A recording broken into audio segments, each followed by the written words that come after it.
Hi, folks. I hope everybody's doing good. Yeah, Ricky just got back from brunch with some friends, feeling pretty good.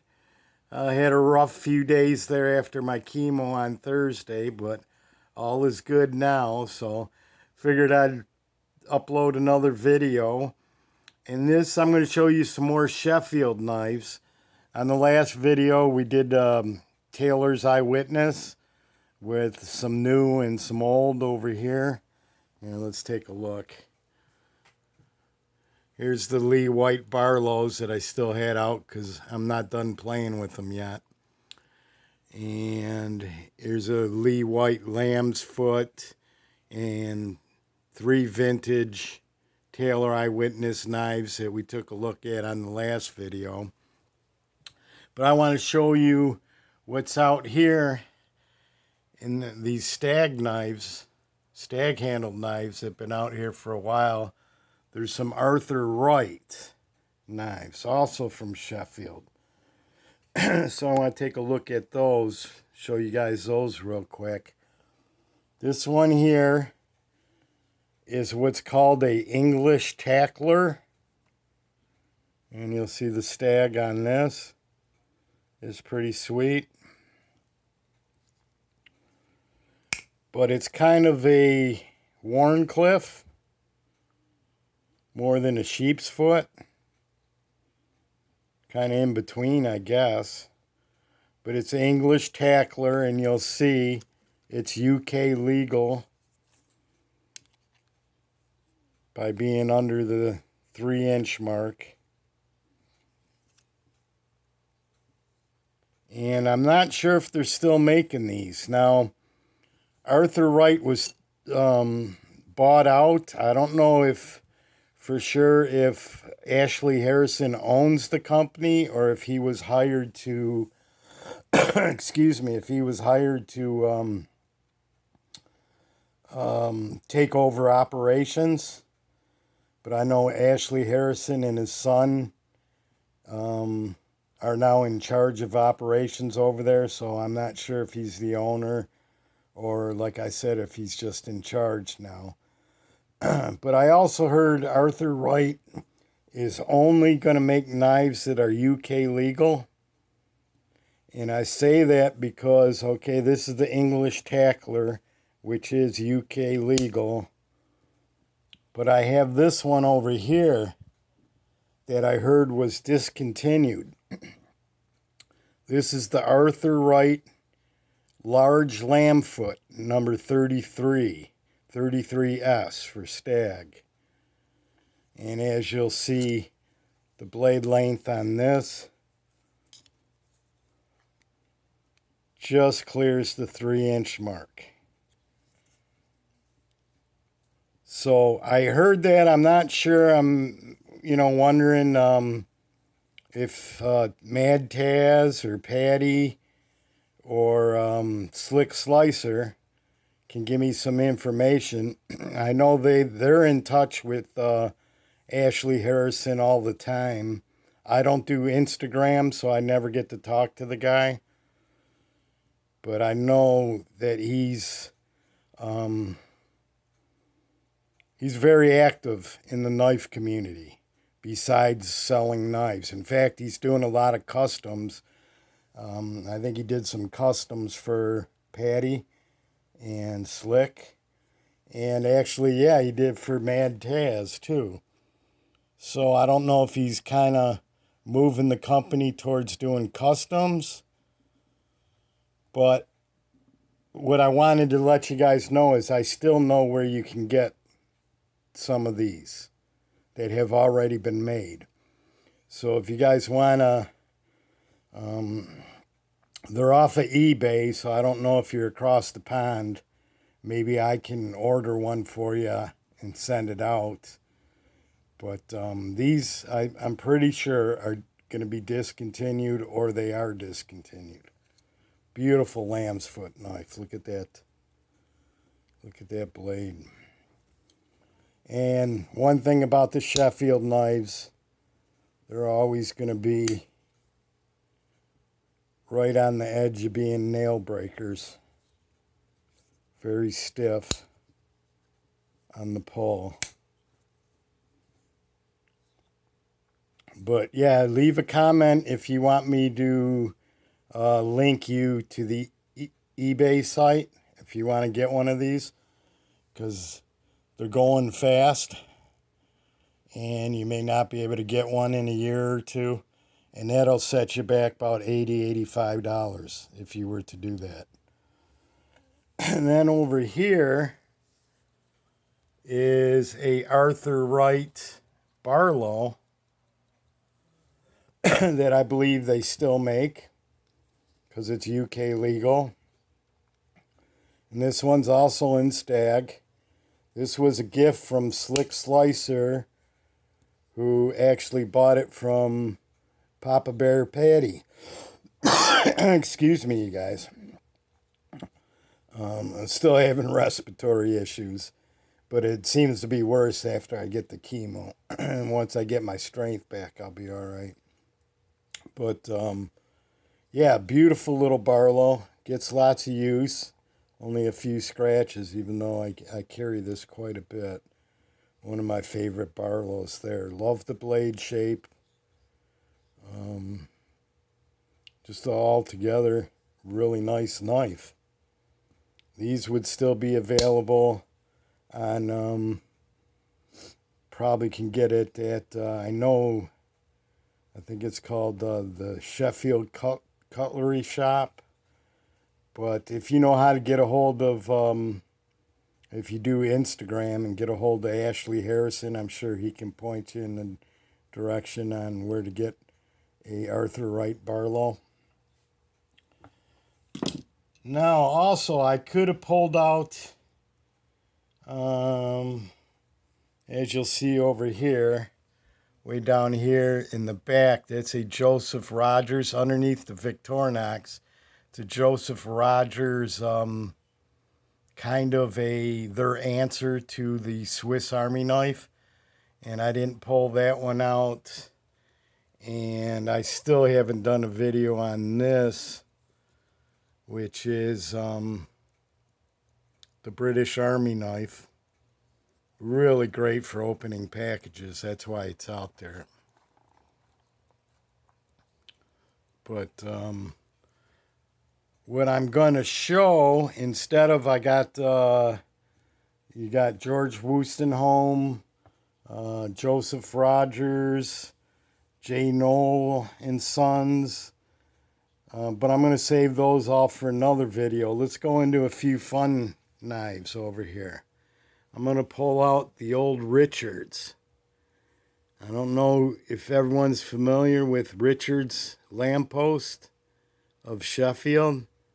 And what they do is they would be the British or the English version of Imperial brand here in America, where they do the shell knives.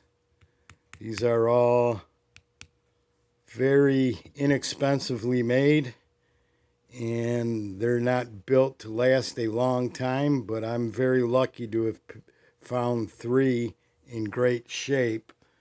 First, let me show you the single blade trapper. And yes, it's just a hollow tin scale where they put like a plastic shrink wrap around it. And you'll see the bolsters are just pinched together with tabs. And these are probably made in the 70s and 80s. So to find one in this condition with this amount of steel is quite a find. And I think I might have paid $10 for this on eBay. Nobody else wanted it. Look at that beautiful patina on that blade. And I'm sure for you people that collect knives that are more focused than I am, I have a habit of finding something that I'm intrigued with the history, and so I buy it. And I know that Richards, will show you here the lamppost on here. See the little lamppost? That's what they call it, Richard's, Sheffield, England, but it's actually Richard's lamppost of Sheffield, England. Very inexpensive to buy at that time, and the materials are pretty much bone bare. But if you look at it, for what these people were given to the materials, they did a heck of a job with them, really. I mean, if this was mid 70s, it would be what, 25, 45, 48 years old for something like that. And then let me show you what I just found. And this came in the mail. The Humpback camper. To get it to focus in. Richard's lamppost, Sheffield, England. Now, of course, it's no Boker, but it's not meant to be. This is meant to be very affordable, where the Boker's going to set you back $200. This I was able to acquire for $20, only because it's in great condition. You can see these on eBay. They pop up every now and then for like $10, $15, but they're pretty much trashed. And let me show you how good, what good condition this one is in. Once again, it has the tabs for the bolsters. And you'll see the tabs. Has a bail. And once again, just tin scales covered with a rubber shrink wrap, plastic shrink wrap. But now check this out. Lots of steel left on that blade. Not the best sharpening job, whoever had it before me. Still some good snap. Cap lifter bottle opener. Or cap lifter screwdriver, I should say. Still a little snap on that one. And there's your can opener.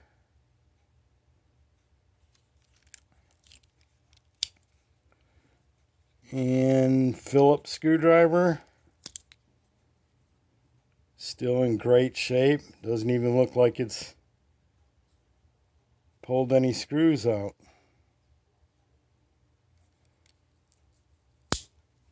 And corkscrew. And if you check, there's no side to side on any of these tools. Those two are solid.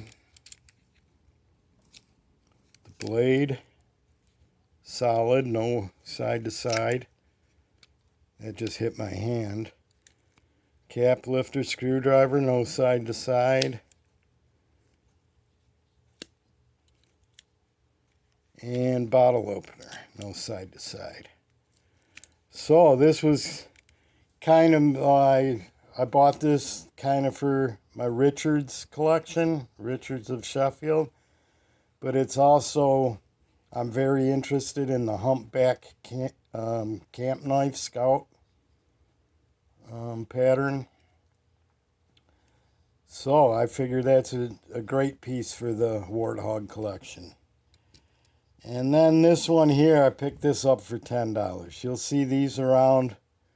This is the Royal Canadian Mounted Police from Canada, which was probably imported from Sheffield over to Canada. Once again, Richard's lamppost of Sheffield, England. Nice little pen blade on that side. And an even smaller pen blade on this side. Once again, shell handle with a plastic covering. Looks to be heat shrinked and glued on or something. Tabs for the bolsters. Well put together. You don't see these.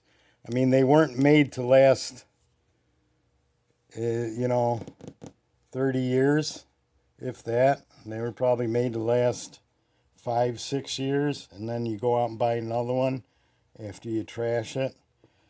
So to be able to find those three in great condition, I think is pretty sweet little deal. So yeah, that's part of my Sheffield collection. Like I said, the Wooston home, Christopher Johnson, Jay Nolan's son, Joseph Rogers. Those will all be in upcoming videos. Here, let me show you something else here too that I just went to the pawn shop yesterday and I picked this up. Yes, it's pink and glittery, and it's a Parker Little Pill Buster, Parker Eagle brand, but we'll go over that another time. So let's take a quick look at what's out here. Of course, them beautiful Taylor Eyewitness. Nice Boker Barlow here. A Greenlee Schrade old timer. I don't know if you guys seen those before, but we'll go over that someday. My Sabertooth. This is a Frost Sabertooth. That's what I call it. I'm not sure what frame pattern they call it, but it looks like a Sabertooth to me. We'll go over that someday. The Shatton Morgan, I think we've seen that. Over here we have a Case Mini Copperhead to go over someday. So my friends, until next time, take care. Peace. Bye-bye.